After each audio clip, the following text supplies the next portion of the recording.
నమస్తే. నేను మీ నాగబాబుని. ఒక సగటు భారతీయుడిని, ఒక హిందువుని. అదేంటి మీరంతా నాస్తికుడు అనుకుంటున్న నాగబాబు హిందువుని అంటున్నాడని అనుకుంటున్నారా? ఆదిశంకరుల అద్వైతం, రమణుల ఆత్మజ్ఞానం, వీళ్ళిద్దరూ చెప్పిన నిరాకార స్వరూపమైనటువంటి ఆ పరమాత్మను నమ్ముతాను. హిందువు అనేది ఒక నమ్మకమో ఒక మతమో కాదు. ఇది ధర్మం, మన జీవన విధానం. అవివేకుల్ని అజ్ఞానుల్ని ఎడ్యుకేట్ చేసేలా చెప్పాలంటే ఇది ఒక జియోగ్రాఫికల్ ఐడెంటిటీ కూడా. ఆసేతు హిమాచలం నుంచి హిందూ మహాసాగరం వరకు ఈ పుణ్యభూమిలో పుట్టిన ప్రతి ఒక్కడూ హిందువే. ఈ దేశంలో, ఈ ధర్మంలో చార్వాకులు కూడా చోటుంది. కాబట్టి నేను నికార్సైన హిందువుని. నా ధర్మాన్ని గౌరవిస్తూ ఇతరులను కించపరచకుండా బతుకుతున్న ఒక ప్రౌడ్ సనాతన హిందువుని. అందుకే నాకు ఎమ్మెల్సీగా కౌన్సిల్లో మాట్లాడే అవకాశం రాగానే హిందూ మతం కోసం పాటుపడే అర్చకుల చాలీ చాలని జీతబత్యాల గురించి మాట్లాడాను. మరి వైసీపీ నాయకుల సంగతి ఏంటంటారు? రండి చూద్దాం.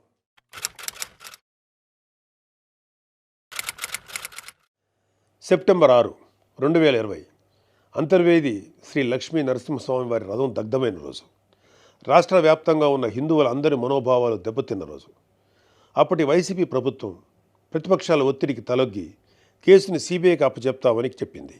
కట్ చేస్తే 2023లో ఒక హిందూ హక్కుల యాక్టివిస్టు ఆర్టీఐ వేశాడు. దానికి సిబిఐ ఏం సమాధానం చెప్పిందో తెలుసా? అసలు ఈ కేసు మేము టేకప్పే చేయలేదని చెప్పారు. మసిపూసి మారేడికాయ చేయడంలో ఎక్స్పర్ట్స్ అయినటువంటి ఒక్క వైసీపీ నాయకుడైనా దీని మీద మీడియాలో మళ్ళీ మాట్లాడడం చూసారా? అయినా వీళ్ళకి అవతల వాళ్ళ పర్సనల్ జీవితాల మీద ఉన్న ఇంట్రెస్ట్ మన హిందూ దేవాలయాల మీద ఎక్కడ ఉంటుంది?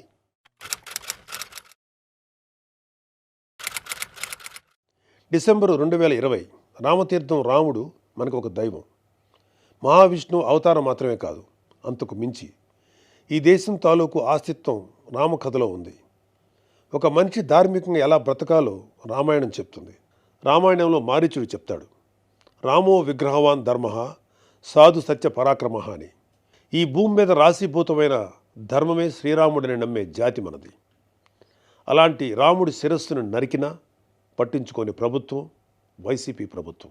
అప్పటి ప్రభుత్వం ఇన్వెస్టిగేషన్లో చూపించిన నిర్లక్ష్యం వల్ల దీని వెనుకున్న అసలు దోషులను శిక్షించలేక ఏదో నామకే వాస్తే కేసులు పెట్టి దీన్ని నీరు కార్చారు.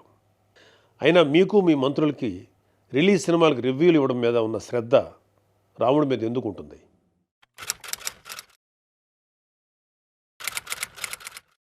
జనవరి 22, 2024 అయోధ్య రామమందిరం ఇనాగ్రేషన్ కొన్ని దశాబ్దాల సుదీర్ఘ న్యాయ పోరాటం తర్వాత, కొన్ని వందల మంది బలిదానాల తర్వాత హిందువులు కలల కన్నా రామమందిరం కల సాకారమైంది.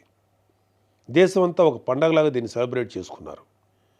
మన రాష్ట్రం నుంచి పవన్ కళ్యాణ్ గారు, చంద్రబాబు నాయుడు గారు కూడా వెళ్ళి అందులో పాలు పంచుకున్నారు. కానీ ఈరోజు హిందువుల మీద ఎక్కడ లేని ప్రేమ వలకపోస్తున్న వైసీపీ నాయకుడు గారు కనీసం ఫార్మాలిటీకైనా ఒక ట్వీట్ కానీ ఒక వీడియో బయట కానీ పెట్టారా? పోనీ మీ స్టాండ్ ఏంటో ఓపెన్గా ప్రజలకు చెప్పే దమ్ము అయినా మీకుందా?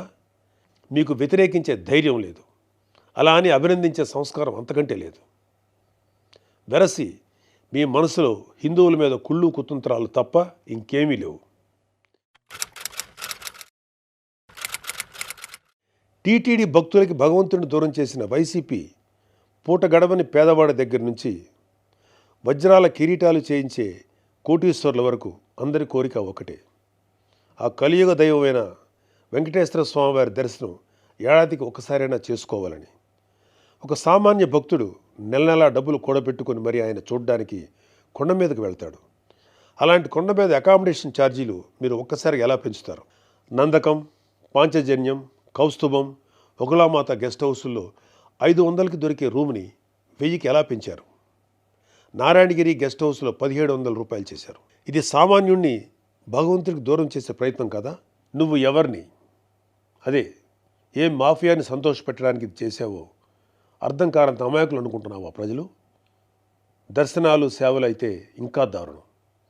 ఏదో కాయగూరల బేరం ఆడినట్టు 10,000 చెయ్యి, దీన్ని 5,000 చెయ్యంటూ ఎంత నిర్లక్ష్యంగా మీ సుబ్బారెడ్డి బోర్డు మీటింగ్లో మాట్లాడాడో మొత్తం రాష్ట్రం అంతా చూసింది. అంత చులకన మీకు హిందువులంటే. ఇకపోతే తిరుమల మీద నువ్వు చేసిన దోపిడీ అంతా ఇంత కాదు. ఒకే ఒక ఉదాహరణ చెప్పాలంటే టీటీడీ కామన్ గుడ్ ఫండ్కి ఇచ్చే కాంట్రిబ్యూషన్ 2.5 కోట్లు ఉండేది.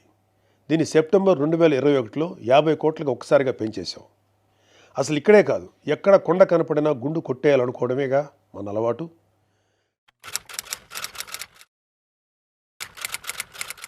Declaration form. ప్రతి రిలీజియస్ ఇన్స్టిట్యూట్కి ఒక సాంప్రదాయం ఉంటుంది. దాన్ని గౌరవించడం మన ధర్మం. యుధా రాజా తదా ప్రజ అంటారు. నాయకులే రూల్స్ ఫాలో కాకపోతే ఇంకా ప్రజలు ఏం ఫాలో అవుతారు? అయినా బాధ్యత గురించి వైసీపీకి చెప్పడం చెవిటోడి చెవిలో శంఖం ఊదినట్టే.